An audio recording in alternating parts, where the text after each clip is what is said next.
Hey everyone, and welcome back. Today we're going to be taking a deep dive into something that's super important for a healthy pregnancy, iron deficiency anemia. Absolutely. And we're really excited to unpack this research article Yeah, from the World Journal of Anemia it's a good one. that compares all the different ways to tackle this issue. Yeah. And believe me, there are a lot more options than you might think. That's very true. So to kick things off, let's make sure we're all on the same page. Okay. What exactly is iron deficiency anemia, and why is it such a big deal during pregnancy? Well, anemia just means you don't have enough healthy red blood cells. Okay. And during pregnancy, your body needs iron to make those red blood cells. Right. Both for you and for your growing baby. Of course. And actually need almost 1,000 milligrams more iron than usual when you're pregnant. Whoa, 1,000 milligrams. Yeah. No wonder so many women struggle to get enough. Right. You know, it makes me think about something I read recently, that there are actually two types of anemia in pregnancy. Oh, yeah. Is that right?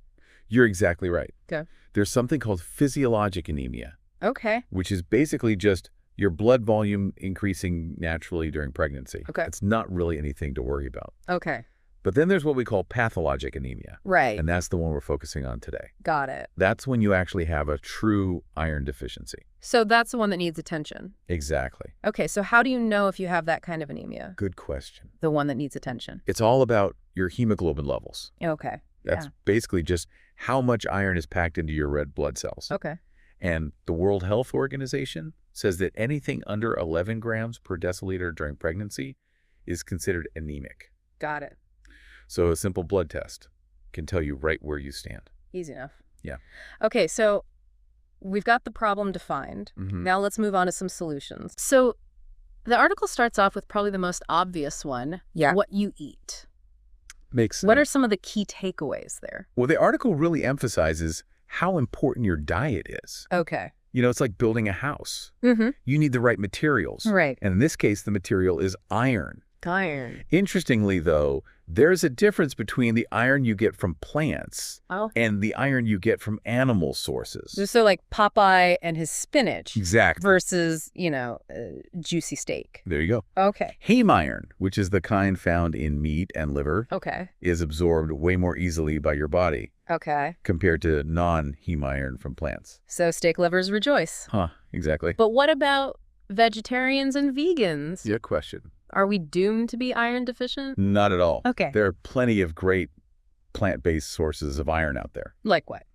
Well, the article specifically mentions leafy greens, Okay. sprouts, Uh-huh. and even jaggery, which is a type of unrefined sugar. Okay. And get this, What? cooking in iron cookware can actually increase the iron content of your food. Really? Yeah. That's pretty cool. So it's like a little secret weapon. It is. And I'm guessing overcooking your veggies is a big no-no. Exactly. You don't want to destroy those precious nutrients. No. So diet is super important. But let's be real. Okay. Even with the best intentions, sometimes you need a little extra help. It's true. And that's where iron supplements come in, right? Right. The article actually calls oral iron supplements the first-line treatment. Okay. And it makes sense. They're easy to take and they're widely available. Makes sense. Yeah. But when I was pregnant, my doctor told me there are actually different types of iron supplements, and some work better than others. Yeah. Is that what this article is talking about when it mentions all these, iron salts? That's a great question. And yeah, that's exactly what they're talking about. Okay. You actually absorb different types of iron differently, which is why understanding those iron salts is important. Okay. It can help you choose a supplement that's right for you. So let's unpack that a bit. Okay. The article throws around terms like ferrous sulfate, ferrous fumarate, and ferric salts. Right. What's the deal with all those? Think of it like this: your body needs iron to be in a specific form Okay. called ferrous iron to actually absorb it. Okay. So ferrous salts like sulfate and fumarate Uh-huh. are already in that ready-to-absorb form. Okay. Ferric salts, on the other hand, need to be converted first. So it's like having a package delivered. Yeah. It needs to be in the right format to get through the door. Exactly. So the ferrous salts are like the express delivery option. You got it. Makes total sense. Yeah. But here's the thing I always hated about iron pills. What's that? The side effects. Oh, yeah. The constipation. Mm-hmm. The nausea. It's the worst. The article mentions that around 20% of women experience those side effects. It's definitely the elephant in the room. Yeah, and it's one of the big reasons why a lot of women don't even take their supplements like they're supposed to. Yeah, absolutely. And I remember my doctor telling me to take iron with food to help with the stomach upset. Right. But then the article says that doing that can actually reduce absorption by up to 50%. Yeah, it's a catch-22. What are you supposed to do? Yeah, you've hit on a really important point. Okay. It's all about finding the right balance. Okay. And thankfully, there are some newer formulations out there Okay. that can really help with this. Okay. The article highlights chelated iron as a potential game changer. Okay. I'm intrigued. Tell me more about chelated iron. Basically, it's iron that's bound to an amino acid. Okay. This actually makes it gentler on your stomach Oh, and easier for your body to absorb. so 2 birds, 1 stone. Exactly. Yeah. It's like giving the iron a VIP pass to get into your system. I like it. Yeah. But I do remember the article mentioning some other types of supplements, too. Like sustained release and enteric-coated capsules. Yes. Right? Right. What about those? Those try to improve tolerability by releasing the iron slowly. Okay. But the article points out that they might not be as effective when it comes to absorption. Oh, interesting. So it's definitely something to consider when choosing a supplement. So it's not just about how fancy the delivery method is. Right. It's about whether your body can actually use the iron. Exactly. Okay. That's the key. But what happens when even those options aren't working? Yeah. The article talks about something called parenteral iron therapy, Right. which honestly sounds kind of intense. Well, that's what we're going to be diving into next. Ooh. It's essentially a way to bypass your digestive system entirely Okay. and get iron directly into your bloodstream. Okay, so it's like a direct deposit of iron Exactly. straight to your system. That's a great way to put it. I like it. Yeah. All right, so we've covered a lot of ground already talking about, the importance of diet, different types of iron supplements, how some are absorbed better than others. Right. But what about those cases where even those options aren't enough? You mentioned something called parenteral iron therapy before. Yeah. What's the deal with that? Well, sometimes your gut just isn't cooperating. Okay. Or maybe you need a faster solution. Okay. That's where parenteral iron comes in. Okay. It's basically a way to get iron directly into your bloodstream, Okay. bypassing the whole digestion process. So it's like a direct deposit of iron Exactly. straight to your system. I like that analogy. But how does that actually work? Does it involve needles? You guessed it. Oh. We're talking about injections here. Okay. There are 2 main ways to do it. Okay. Intravenously, meaning through a vein, Uh-huh. or intramuscularly, meaning into a muscle. Okay. That makes sense. But if I'm already feeling queasy from the iron pills, I'm not so sure I'm loving the idea of needles. Right. Is parenteral iron really necessary, or is it just for, extreme cases? It's definitely not the first line of defense. Okay. Usually your doctor will only recommend it if you can't tolerate those oral supplements, or if your body just isn't absorbing the iron properly, Okay. or if you need a really quick boost like you're nearing your due date. So it's like the iron cavalry coming to the rescue when all else fails. Exactly. I like it. But the article mentions a bunch of different types of parenteral iron. Right. With complicated names like iron sucrose and ferric carboxymaltose. Yeah. Do I really need to know all those details? Honestly, unless you're planning to become a hematologist, probably not. Okay, good. The main takeaway is that there are a few different options, Okay. and your doctor will help you figure out which one is best for you, Okay. based on things like cost, side effects, and how quickly you need that iron boost. That makes me feel better. But you mentioned side effects. Yeah. Are there any risks with this type of iron therapy? Well, with any medical procedure, there are always potential risks. Right. But parenteral iron is generally considered very safe and effective. Okay. And intravenous infusions are usually the preferred method Okay. because they're much better tolerated than those intramuscular injections, Okay.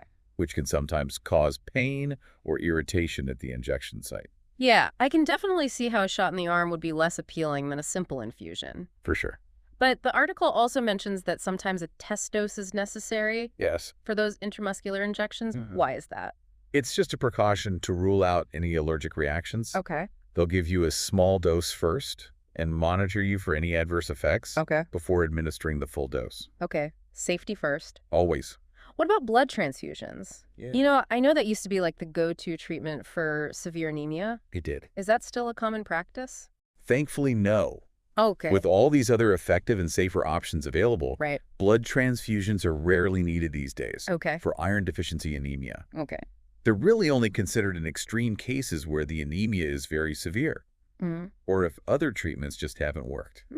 That's definitely reassuring to know. Yeah. It seems like there's a whole spectrum of treatments now, Yeah. from lifestyle changes to supplements to these more direct interventions. Exactly. That's a great way to think about it. Yeah. And it really highlights the importance of having regular checkups during pregnancy Mm-hmm. so your doctor can monitor your iron levels and adjust your treatment plan as needed.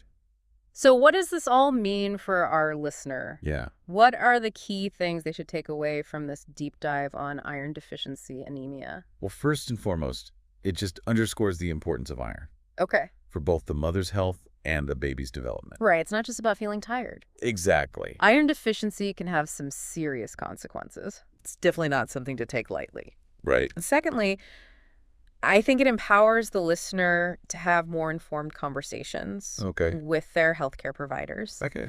You know, knowing the different options available and understanding the pros and cons can help you make decisions that are right for you and your pregnancy. Knowledge is power. Absolutely. But I have to admit, even with all this information, Yeah, it can still feel a bit overwhelming. I understand. Where do you even start?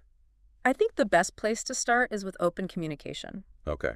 Talk to your doctor or midwife about your concerns. Mm-hmm. Ask questions, and don't be afraid to advocate for yourself. Yeah, They're there to help you navigate this journey and make the best choices for you and your baby. that's great advice. Thank you. And remember, everyone's situation is different. Right, What works for one person might not work for another. exactly. It's all about finding the right balance and the right approach for you. Okay. And sometimes that might involve a bit of trial and error. The key is to stay informed Oh, and keep those lines of communication open with your healthcare team. Well, this deep dive has definitely given me a lot to think about. Me too. What stood out to you the most from the article? For me, it was the emphasis on personalized care. Okay.